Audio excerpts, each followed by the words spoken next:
विश्व के सभी मेरे साथियों को राजरत्न अम्बेडकर की ओर से जय भीम नमो बुद्धाय। द अनटोल्ड अम्बेडकर के 11वें भाग में आप सभी लोगों का स्वागत है।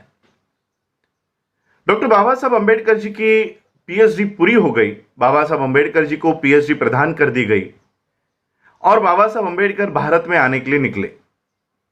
बाबा साहब अम्बेडकर जी के कार्यकर्ताओं को पता चला कि बाबा साहब अम्बेडकर जी को पीएचडी प्रदान कर दी गई है और बाबा साहब किस बोर्ड से आने वाले हैं, कौन से तारीख को मुंबई में पहुंचने वाले हैं, यह सारी जानकारी मुंबई के कार्यकर्ताओं को मिली।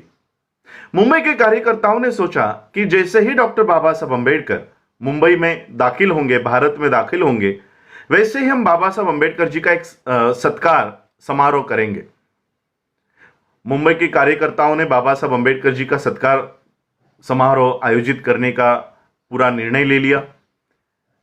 यह बात घर पर मुंबई में बाबा साहब अम्बेडकर जी के पत्नी माता रमाई को पता चली।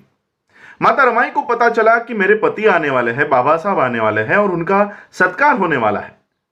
माता रमाई ने इच्छा व्यक्त की कि मुझे मेरे पति का सत्कार अपनी आंखों से देखना है, बाबा साहब का सत्कार मुझे अपनी आंखों से देखना है। यह एक छोटी सी इच्छा माता रमाई ने व्यक्त की, लेकिन माता रमाई की एक बहुत बड़ी समस्या थी।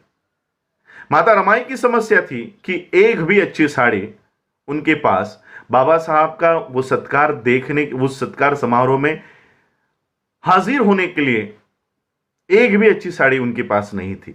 जो साड़ी माता रमाई ने पहनी हुई थी वो 7 जगहों से फटी हुई थी और ऐसे फटे हुए साड़ी में बाबा साहब का सत्कार देखने के लिए जाए तो लोग बाबा साहब को ताना देंगे, बाबा साहब को बुरा भला कहेंगे कि देखो अपनी पत्नी को बाबा साहब कैसे रखते हैं।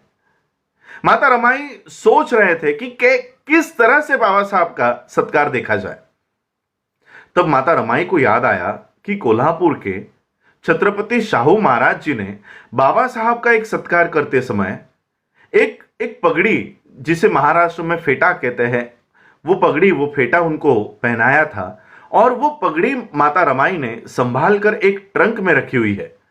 माता रमाई ने वो ट्रंक खोला, वो पगड़ी निकाली और जहां जहां पर वो साड़ी फटी है वहां वहां पर लपेटकर माता रमाई डॉक्टर बाबा साहब अम्बेडकर जी का सत्कार देखने के लिए गई।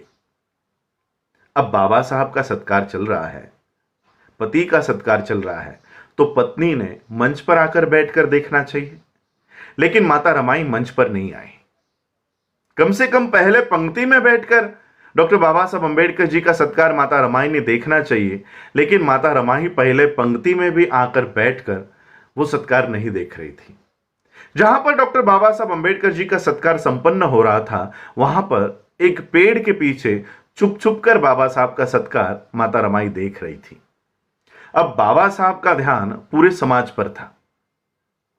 उतनी भीड़ में बाबा साहब ने देखा कि पेड़ के पीछे चुप चुप कर माता रमाई मेरा सत्कार देख रही है, और वो चुपकर ही क्यों देख रही है, इसकी वजह भी डॉक्टर बाबा साहब अम्बेडकर जी को पता चली कि माता रमाई चुप चुप कर मेरा सत्कार क्यों देख रही है। बाबा साहब का सत्कार संपन्न हुआ, बाबा साहब मंच से नीचे उतरे और जिस पेड़ के पीछे माता रमाई चुप चुप कर बाबा साहब का सत्कार देख रही थी, उस पेड़ की दिशा में चलते हुए बाबा साहब गए, माता रमाई का हाथ अपने हाथ में लिया और माता रमाई से कहा, रामू रामू, मुझे अगर तेरे अकेले का संसार करना होता तो मैं सोने जैसा करता, लेकिन मुझे मेरे इस समाज का संसार खड़ा करना है, इसलिए मैं तुझे न्याय नहीं दे पाया। आज डॉक्टर बाबा साहब अम्बेडकर जी के और माता रमाई के त्याग की वजह से हमारे समाज की महिलाओं की परिस्थिति इतनी बदल गई है, अगर अलमारी खोली तो धड़ाम करके साड़ियां नीचे गिर जाती है। यह बदलाव डॉक्टर बाबा साहब अम्बेडकर और माता रमाई के त्याग की वजह से आज इस देश की महिलाओं के ऊपर इतनी अच्छी परिस्थिति आई है। आज हमारे महिलाओं के बदन पर अगर अच्छी साड़ियां है तो वो माता रमाई के त्याग की वजह से है। अगर माता रमाई उस समय फटी हुई साड़ियां नहीं पहना होता तो आज हमारे महिलाओं के शरीर पर अच्छी साड़ियां नहीं आती। माता रमाई और बाबा साहब अम्बेडकर जी के त्याग की वजह से आज हम लोग अच्छे कपड़ों में घूम सकते हैं। ये डॉक्टर बाबा साहब अम्बेडकर जी की एक अनकही बात आज आप लोगों के सामने रख रहा हूँ। जय भीम, जय भारत, जय बुद्ध।